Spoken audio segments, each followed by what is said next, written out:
minal aidin wal faizin. Nggih. Menawi halal bihalal. Halal bihalal niku halal entuk, bihalal ya entuk tegese oleh karo oleh. Niku lak sing praktis, Pak. Lah yen sampean piye? Oh, nek sing praktis mau mikir nggih ngoten niku, Pak. Gosek ta gosek. Aja kaya ngono. Lah, anaknya aku ora ngerti aku tak takon karo panjenengan. Halal bihalal. Nggih. Hanya ada di negara kita tercinta Indonesia. Mergo iki budaya ya. Budaya Pak Tradisi, niki, nggih. budaya lan tradisi. Lalu negara-negara lain ikut mencontoh acara ini utawa budaya ini. Saking apike budaya niki ditiru dening negara-negara sanes niku lho Pak. Upamane ngendi wae? Malaysia, Singapura lan sanes-sanese niki pun ngenten halal bihalal. Sampeyan kok ngerti? Lho tangga kula teng Malaysia kathah kok. Oh, salah satune Upin Ipin nika Pak. Iya. Biasanya dilakukan setelah sholat Idul Fitri. Leres. Nggih napa nggih? Nggih. Nggih, Pak. Non? Harus dengan ikhlas lahir dan batin untuk memberikan maaf dan memaafkan. Terakhir Lalu bersama-sama bertekad untuk bersatu kembali, tidak membuat ataupun mengulang kesalahan yang sama. Halal bihalal diselenggarakan oleh warga masyarakat Gemantar. Apakah terjemahan Gemantar? Waduh, Pak, ora siap nek iki kula, Pak. Lho sing miwiti jenengan kok mau ngoncaki tembung kok. Ngerti ya, aku mau ora malah gawe jugangan dhewe ngeten iki. Lah iya, ning kudu tanggung jawab. Jenengan iki seniman sing cerdas, cepat, tepat, akurat. Gelem guyub, gelem rukun lan gelem bersatu, beda pendapat ora pegat, beda penemu ora padu, beda pilihan gemantar ora bakal rusak sing bebrayan tepuk tangan. Tepuk tangan gemantar. Wah, cerdas nadyan spontan jos kaya ngono kok. Nggih nggih kemringet Pak ngeten niki kok Pak. Iya. Manfaatkan momen yang baik setelah lebaran untuk saling maaf memaafkan malam hari ini. Hebat. Terakhir tartamtu wonten hiburanipun. Inggih menika Ki Dalang Kondang putra Ustad putra Dalang inggih menika Ki Cahya Kuntadi. Iya nggih. Selamat. Sik aja marem dhisik. Anane halal bihalal terjadi sponsornya adalah Ibu Supatmi.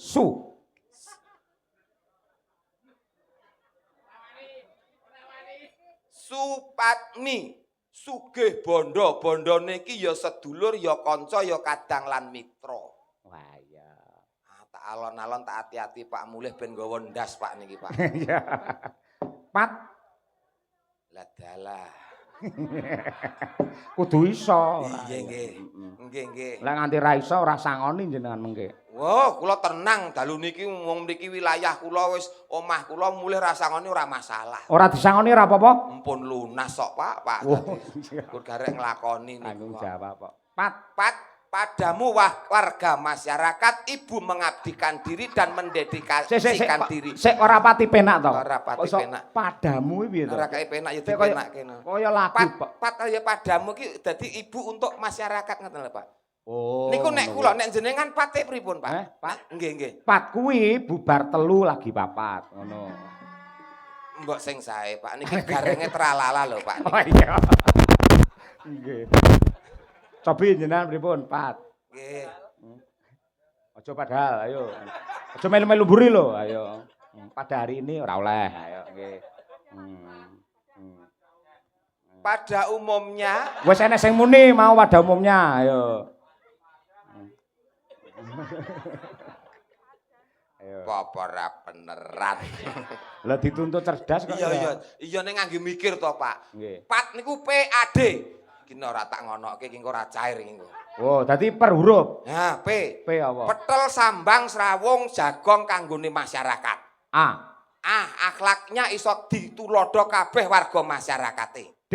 Dadi pemimpin sing maju, dadi pemimpin sing iso mensejahterakan masyarakate. Ayo. Terakhir mi. Non. migunani kanggo bebrayan agung warga masyarakat ana ing Gemantar mriki. Luar biasa, cerdas iki. Niki saestu Bapak Ibu ora setelan ora semayan niki wau. Spontan tenan. Ora gareng pilihan mokal saged ngeten nggih, niki. pilihan terakhir di saat gareng liyane pun do main. Ya ora kok ya. Oh, gareng akeh kok Pak, pokoke kula nunut gandul sarunge Pak Yoyok nderek urip Pak, pokoke Pak pun saestu. Jenengan nun sewu, jenengan langgih pun ran ing ngapuran to nggih. Sampun. Kalih bojo sampun. Sampun kalih bojo kula nangis misek-misek nek kula ya mung guyu mawon, Pak. Lho, sebabe? Alah kula apal wong wedok ki njaluk ngapura ngantek nangis dlewerani lho, engko angger 5 menit ya kembali ke setelan awal meneh. Iku pun pasti. Iya, betul kaya padha to ya ana ya. Bu Kesi nggih ngoten. Sami. Oh, alah, yes niku jenenge ras terkuat di muka bumi nggih ngoten niku. Lah kula niki lho teng mriki dihormati, ndalang sewengi omong sewengi kuat. Ning anggere pun digetak bojo, goblok ndadak kula niku. Lah nggih to, Pak. Ngono kok sing Piyai Kakung direwangi nyambut gawe nggih to, Pak. Kala mangsa digetak-getak. Kaya kula niku. Ah, golek dhuwit direwangi corengan babar wirang nang gone wong akeh ngeten niki. Bojo kula ning omah lho, Pak. Nyapa? Senam. Lho kuwi sehat lho kuwi. Numpak sepur kelinci. Tuku kerudung terus pendak dina jare arep golek pengajian. Iya. Lah kuwi lho tandha bedane Piyai Kakung karo Piyai Putri. Ning kuwi kodrat lho Mas Gareng. Piyai Putri iki enek apa sithik jagong kerudung anyar, kebaya anyar. Halal bihalal. Pengajian halal bihalal, kerudung anyar. Nggih to jilbabe anyar, kebayake anyar. Wong lanang niku lho Pak, sarung ngantek ngepir. Wis petise ngantek kuluh jamur niku mawon ijik dinggo lho Pak. Lah nggih. Ngono kok ijik apa-apa kleru rumangsaku wong lanang niku Pak. Ning sampean aja banjur nyepelekke karo Piyai Putri merendahkan wanita. Pancen diciptakan wanita itu adalah hal yang indah. Dandane wong wedok, macake wong wedok, kudungane wong wedok. Kuwi yang pertama tidak untuk siapa-siapa namun untuk suaminya yang tercinta. Sing ngomong sapa? Loh, takon ibu-ibu nggih napa mboten, Bu? Mboten, tetep mboten. Iki wilayahku kula ki apa? Iya. Wong ibu kene iki ayu ki mung nek arep jagong, arep pengajian. Nek neng omah ya dasteran suwek, koyokan teng pilingan ngoten niku. Tali kotange ketok cemitenan muntir. Apal kula Pak kian. Wong padha bojo kula dhewe yang lumbruk ngoten niku. Bojo sing pundi? Anu, anggap niki warga masyarakat Gemantar elok Pak. Muga-muga pendak tahun mayangan terus nggih Pak. Amin, amin ya rabbal alamin. alamin. Silaturahim warga masyarakat nggih Pak Yoyo. Ngapunten nggih sik bodho nih ngapunten. Mboten napa-napa Pak, kula sugih pangapura Pak, mboten napa-napa. Bareng tak takoni bojo kok raine pucet terus. Pokoke Gemantar sehat sukses ya Pak ya. Mboten jane lakone piye to jenengane kali garwane? Ah mboten lakon napa-napa Pak. Biasa. Jenenge lakon urip biasa. Biasa nggih. Nggih.